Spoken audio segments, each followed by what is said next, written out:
Now there were some present at that time who told Jesus about the Galileans whose blood Pilate had mixed with their sacrifices.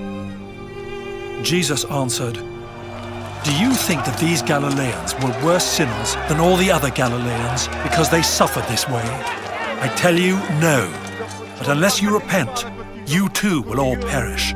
Or those 18 who died when the tower in Siloam fell on them, do you think they were more guilty than all the others living in Jerusalem?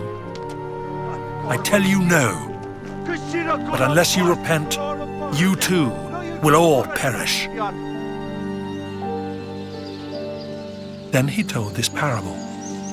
A man had a fig tree growing in his vineyard, and he went to look for fruit on it, but did not find any. So he said to the man who took care of the vineyard, "For 3 years now I've been coming to look for fruit on this fig tree and haven't found any. Cut it down. Why should it use up the soil?"